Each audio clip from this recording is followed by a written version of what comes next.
ನಮಸ್ತೆ, ಕ್ಯೂರಿಯಸ್ ಕನ್ನಡ ಚಾನಲ್ಗೆ ಸ್ವಾಗತ. ಮೊದಲು ನಮ್ಮ ಚಾನಲ್ ಸಬ್ಸ್ಕ್ರೈಬ್ ಮಾಡ್ಕೊಳ್ಳಿ ಹಾಗೂ ವಿಡಿಯೋನ ಪೂರ್ತಿಯಾಗಿ ನೋಡಿ.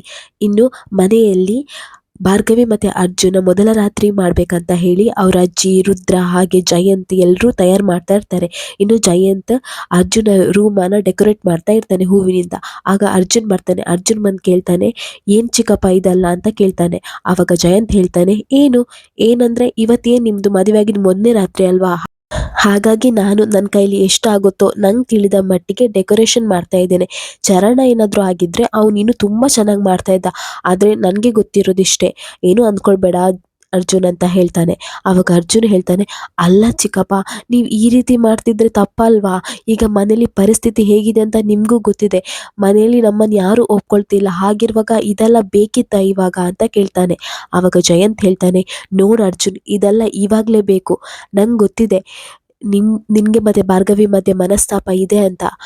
ನೀನು ತಿಳ್ಕೊ, ಅದಕ್ಕೆ ನಿನಗೆ ಬೈದ್ಲು. ಬೇರೆಯವ್ರು ಯಾರಾದರೂ ಹಾಕಿದ್ರೆ ಚಾಕು ಹಾಕ್ತಿದ್ರು, ಗೊತ್ತಾಯ್ತಾ? ಯಾಕಂತ ಹೇಳಿದರೆ ನೀನು JP ಪಾಟೀಲ್ ಮಗ ಅನ್ನೋದು ಅವಳಿಗೆ ಗೊತ್ತಿಲ್ಲ. ಅದನ್ನು ಮುಚ್ಚಿಟ್ಟು ನೀನು ಮದುವೆ ಆಗಿದ್ಯಾ. ನಂಗೆ ಗೊತ್ತಿದೆ, ಅದನ್ನು ಹೇಳಿದರೆ ನೀನು ಎಲ್ಲಿ ನಿನ್ನ ಪ್ರೀತಿ ಕಳ್ಕೊಳ್ತೀಯ ಅಂತ ಹೇಳ್ಕೊಂಡು ಅದಕ್ಕೆ ನೀನು ಹೇಳ್ದೆ ಅವಳನ್ನು ಮದುವೆ ಆಗಿದ್ಯಾ. ನಿಜ ಹೇಳು, ನಿಂಗೆ ಅವಳ ಮೇಲೆ ಪ್ರೀತಿ ಇದೆ ತಾನೇ? ಅದಕ್ಕೆ ತಾನೇ ಇದೆಲ್ಲ ಮಾಡಿದೆ.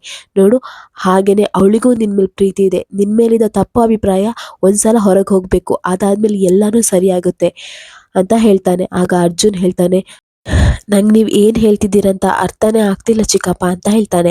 ಆಗ ಜಯಂತ್ ಒಂದು ಹೂವಿನ ಬೊಕ್ಕೆಯನ್ನು ಕೊಟ್ಟು ಹೇಳ್ತಾನೆ, ನೋಡು ಜಯಂತ್, ಈ ಹೂವಿನ ಬೊಕ್ಕೆ ನಿಂಗೆ ಇಷ್ಟ ಇರ್ಬೋದು, ನಂಗೆ ಇಷ್ಟ ಇಲ್ಲದೆ ಇರ್ಬೋದು, ಆದರೆ ಇದರ ಸುವಾಸನೆ ಅಂತೂ ಬೀರುತ್ತೆ ಇರುತ್ತೆ ಅಲ್ವಾ?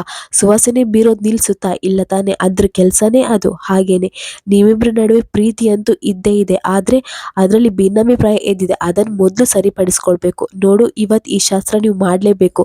ಎಲ್ಲನೂ ಒಳ್ಳೇದಾಗುತ್ತೆ ಅರ್ಜುನ್. ಅವಳಿ ನಾನು ತುಂಬಾ ಪ್ರೀತಿಸ್ತಿದ್ದಾಳೆ. ಒಂದ್ಸಲ ನಿನ್ನ ಮನಸ್ಸಿನ ಪ್ರತಿಯೊಂದು ಮಾತನ್ನು ಅವಳಿಗೆ ಮುಟ್ಟೋ ಹಾಗೆ ನೀನು ಹೇಳು, ಆವಾಗ ಎಲ್ಲನೂ ಸರಿಯಾಗುತ್ತೆ ಅಂತ ಜಯಂತ್ ಹೇಳ್ತಾನೆ. ಆಗ ಅರ್ಜುನ್ ಅಂದ್ಕೊಳ್ತಾನೆ, ಹೌದು, ಚಿಕ್ಕಪ್ಪ ಹೇಳಿದ್ದು ಸರಿಯಾಗಿದೆ, ನಾನು ಇವರಿಗೆ ಇದನ್ನು ಅರ್ಥ ಮಾಡಿಸ್ಬೇಕು ಅಂತ ಹೇಳ್ತಾ ಇರ್ತಾನೆ. ಇನ್ನು ಈ ಕಡೆ ಭಾರ್ಗವಿಯ ಅಪ್ಪ ಅಮ್ಮ ಇಬ್ಬರೇ ಮಾತಾಡ್ತಾ ಇರ್ತಾರೆ. ಇನ್ನು ಭಾರ್ಗವಿಯ ಅಮ್ಮ ಹೇಳ್ತಾಳೆ, ಬೃಂದ ಓಡಿ ಹೋದಾಗ ಇದೇ ರೀತಿ ಎಲ್ಲರೂ ಊರಿನಲ್ಲಿ ತುಂಬ ಮಾತಾಡಿದ್ರು, ಆದರೆ ನಮ್ಮ ಭಾರ್ಗವಿ ದೊಡ್ಡವಳಾದ ನಂತರ ಅವಳು ಕೆಲಸಕ್ಕಂತ ಸೇರಿದ ಮೇಲೆ ಅವಳ ಮೇಲೆ ಇರುವ ಭಯದಿಂದ ಯಾರೂ ಈ ಬಗ್ಗೆ ಮಾತಾಡ್ತಾನೆ ಇರಲಿಲ್ಲ. ಯಾರೂ ಈ ಬಗ್ಗೆ ಚುಚ್ಚು ಮಾತಾಡಲಿಕ್ಕೆ ಭಾರ್ಗವಿ ಬಿಡಲೇ ಇಲ್ಲ. ಆದರೆ ಇವಾಗ ಭಾರ್ಗವಿಯೇ ಹೀಗೆ ಮಾಡಿದ್ದಾಳೆ. ಇದೆಲ್ಲ ಯಾಕಾಯಿತು, ಹೇಗಾಯಿತು, ನನಗಂತೂ ಒಂದು ಅರ್ಥ ಆಗ್ತಿಲ್ಲ. ಭಾರ್ಗವಿಗ ನಮ್ಮನೇಲಿ ಇಲ್ಲ, ಅವಳನ್ನ ನಾವು ಮನೆ ಬಿಟ್ಟು ಓಡಿಸಿದ್ದೇವೆ ಅಂತ ಅರ್ಗಿಸ್ಕೊಳ್ಳಿಕ್ಕೂ ನನ್ನ ಕೈಲಿ ಆಗ್ತಾ ಇಲ್ಲ ರೀ ಅಂತ ಹೇಳ್ತಾ ಇರ್ತಾಳೆ. ಆಗ ಭಾರ್ಗವಿ ಅಪ್ಪ ಹೇಳ್ತಾರೆ, ನೋಡು, ಅವಳು ಏನಿದ್ರು ನಮ್ಮ ಮಗಳೇ. ನಂಗೆ ಗೊತ್ತಿದೆ, ನನ್ನ ಪುಟ್ಟಿ ಯಾವತ್ತೂ ತಪ್ಪು ಮಾಡಲ್ಲ. ಪರಿಸ್ಥಿತಿ ಅವಳನ್ನು ಆ ರೀತಿ ಮಾಡಿಸಿದೆ. ಇನ್ನು ಅರ್ಜುನ್ ತುಂಬ ಒಳ್ಳೆ ಹುಡುಗ. ಅವಳನ್ನು ತುಂಬ ಚೆನ್ನಾಗಿ ನೋಡ್ಕೊಳ್ತಾನೆ. ಮೊದಲು ನಾವು ನಮ್ಮ ಮಗಳು ಇಲ್ಲ, ಅವಳ ಮನೆಯಿಂದ ಇಲ್ಲ, ಮನೆ ಬಿಟ್ಟು ಹೋಗಿದ್ದಾಳೆ ಅಂತ ಅಂದ್ಕೊಳ್ಳೋದನ್ನು ಬಿಟ್ಬಿಡ್ಬೇಕು. ಅವಳು ಗಂಡನ ಮನೇಲಿ ಸುಖವಾಗಿರ್ತಾಳೆ, ಅದನ್ನು ನನ್ಗೆ ಗೊತ್ತಿದೆ. ಅವಳು ಬ್ರಂದನ್ ಥರ ಅಲ್ಲ, ಅವಳು ಗಂಡ ಇಬ್ಬರು ಸುಖವಾಗಿ ಸಂತೋಷವಾಗಿರ್ತಾರೆ. ಇದೆಲ್ಲ ಮುಗ್ದಾದ್ಮೇಲೆ ನಾವು ಅವ್ರ ಹತ್ರ ಹೋಗಿ ಮಾತಾಡ್ಸುವ ಅಂತ ಹೇಳ್ತಾಳೆ. ಇನ್ನು ಈ ಕಡೆ ಭಾರ್ಗವಿನ ಮೊದಲೇ ರಾತ್ರಿಗೆ ರೆಡಿ ಮಾಡಿಕೊಂಡು ರುದ್ರ ಕರ್ಕೊಂಡು ಹೋಗ್ತಾ ಇರ್ತಾಳೆ. ಅದನ್ನು ಮೇಲ್ಗಡೆಯಿಂದ JP, ನಿರ್ಮಲ ಹಾಗೆ ಬೃಂದ ನೋಡ್ತಾ ಇರ್ತಾರೆ. ಆಗ ನಿರ್ಮಲ ಮೇಲಿಂದನೇ ಕಿರುಚ್ತಾಳೆ, ನೋಡಿ ನೋಡಿ, ಇವಳ ವೇಷ ನೋಡಿ, ಇದಕ್ಕೆಲ್ಲ ಕಾರಣ ನಿಮ್ಮ ಅಮ್ಮ, ಅರ್ಜುನ್ ಅಲ್ಲ, ನಿಮ್ಮ ಅಮ್ಮನೇ ಇದೆಲ್ಲ ಮಾಡಿದ್ದು. ಈ ಶಕುಂತಲಾ ದೇವಿಯೇ ಇದೆಲ್ಲ ಮಾಡಿದ್ದು. ಅವಳನ್ನು ಇವಾಗ ಫಸ್ಟ್ ನೈಟ್ಗೆ ರೆಡಿ ಮಾಡ್ತಿದ್ದಾರೆ. ಏನು ನಾಚಿಕೆ ಆಗಲ್ವ ಅವರಿಗೆ ಅಂತಕೊಂಡು ಬೈತಾ ಇರ್ತಾಳೆ. ಆವಾಗ ಅಜ್ಜಿ ಹೇಳ್ತಾಳೆ, ನಾಚಿಕೆ ನಂಗಲ್ಲ, ನಿಮ್ಗಾಗಬೇಕು. ಅಲ್ಲ, ನಿಮ್ಗೇನು ಅನ್ಸಲ್ವಾ? ಅರ್ಜುನ್ಗೆ ವಂದನ ಇಷ್ಟ ಇಲ್ಲ ಅಂತ ಗೊತ್ತಿದ್ರು ಅವಳನ್ನು ಮದುವೆ ಮಾಡಲಿಕ್ಕೆ ಹೊರಟಿದ್ರಲ್ಲ, ನಿಮ್ಗೇನು ಅನ್ಸಲ್ವಾ? ಈ ಮನೆ ಸೊಸೆ ಈಗ ಮನೆಗೆ ಬಂದಿದ್ದಾಳೆ, ಅವಳ ಹೊಸ ಜೀವನ ಇವತ್ತಿಂದ ಶುರು ಆಗುತ್ತೆ, ಅದ್ರ ಬಗ್ಗೆ ಗಮನ ಕೊಡಿ ಅಂತ ಹೇಳಿ ಬೈತಾಳೆ.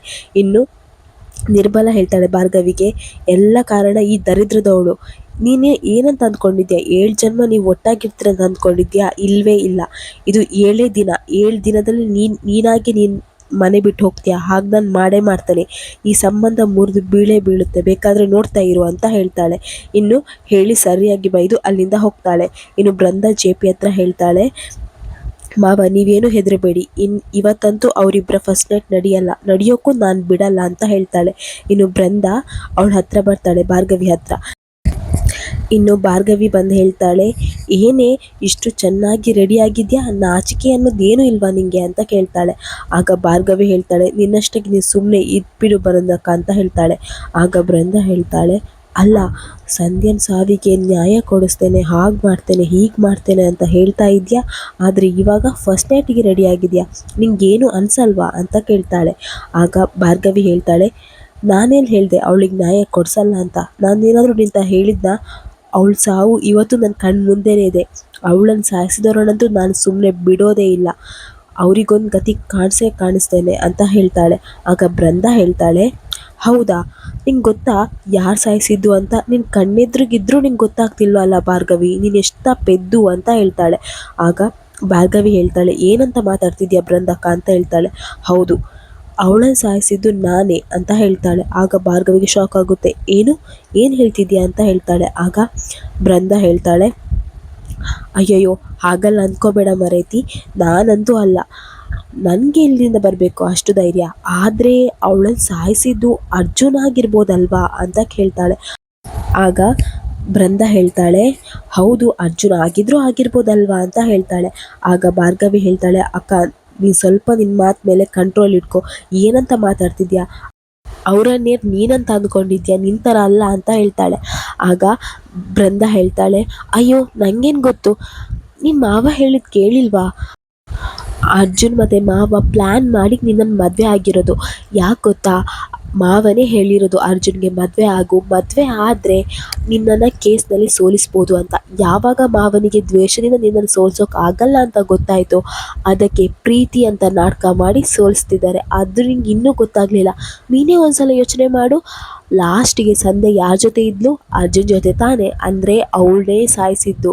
ನಿಂಗೆ ಇನ್ನೂ ಅರ್ಥ ಆಗ್ತಿಲ್ವಾ, ಅಂದರೆ ಅವ್ಳ ಪ್ಲ್ಯಾನ್ ಏನು ಗೊತ್ತಾ, ನೀನು ಮದುವೆ ಆಗಿ ಫಸ್ಟ್ ನೈಟ್ ಮಾಡಿಕೊಂಡು ಮಕ್ಕಳನ್ನು ಹೆತ್ತು ಇಲ್ಲೇ ಇರಬೇಕು, ಲೈಫ್ ಲಾಂಗ್ ಇದೇ ಮನೇಲಿ ಜೀತದಾಳ್ ಥರ ಇರಬೇಕು, ಅದೇ ಪ್ಲ್ಯಾನ್. ಅರ್ಜುನ್ ನಿಂಗೆ ಎಷ್ಟೆಲ್ಲ ಮೋಸ ಮಾಡ್ತಿದ್ದಾನೆ, ನಿಂಗಂತೂ ಗೊತ್ತೇ ಆಗಲಿಲ್ಲಲ್ವಾ ಭಾರ್ಗವಿ ಅಂತ ಹೇಳ್ತಾಳೆ. ಆಗ ಭಾರ್ಗವಿ ಹೇಳ್ತಾಳೆ, ಬಾಯಿ ಮುಚ್ಚಾಕ, ನನಗೆ ನೀನು ಏನಂತ ಕರೆಕ್ಟಾಗಿ ಗೊತ್ತೇ, ನಿನ್ನಿಂದ ನಾನು ಕಲಿಬೇಕಂತಿಲ್ಲ, ಅರ್ಜುನ್ ಅವ್ರು ಏನಂತ ನಂಗೆ ತುಂಬ ಚೆನ್ನಾಗಿ ಗೊತ್ತಿದೆ, ನೀನು ನಿನ್ನಷ್ಟಕ್ಕೆ ಇದ್ಬಿಡು ಅಂತ ಹೇಳಿ ಅಲ್ಲಿಂದ ಹೋಗ್ತಾಳೆ. ಇನ್ನು ಬೃಂದ ಯೋಚನೆ ಮಾಡ್ತಾ ಇರ್ತಾಳೆ, ಈ ಭಾರ್ಗವಿಗೆ ಇನ್ನೂ ಸೊಕ್ಕು ಮುರಿದಿಲ್ವಾ, ಸೊಕ್ಕು ಮುರಿಸ್ತೇನೆ, ಮುರಿಸೋ ಹಾಗೆ ನನ್ನ ಹತ್ರ ಐಡಿಯಾನೂ ಇದೆ, ನಾನೇ ಇವಳಿಗೊಂದು ಬುದ್ಧಿ ಕಲಿಸ್ತೇನೆ ಅಂತ ಹೇಳಿ ಯೋಚನೆ ಮಾಡ್ತಾ ಇರ್ತಾಳೆ. ಇಲ್ಲಿಗೆ ಈ ವಿಡಿಯೋ ಮುಗಿಯುತ್ತೆ. ನಮ್ಮ ಕ್ಯೂರಿಯಸ್ ಕನ್ನಡ ಚಾನಲ್ನ ಸಬ್ಸ್ಕ್ರೈಬ್ ಮಾಡ್ಕೊಳ್ಳಿ.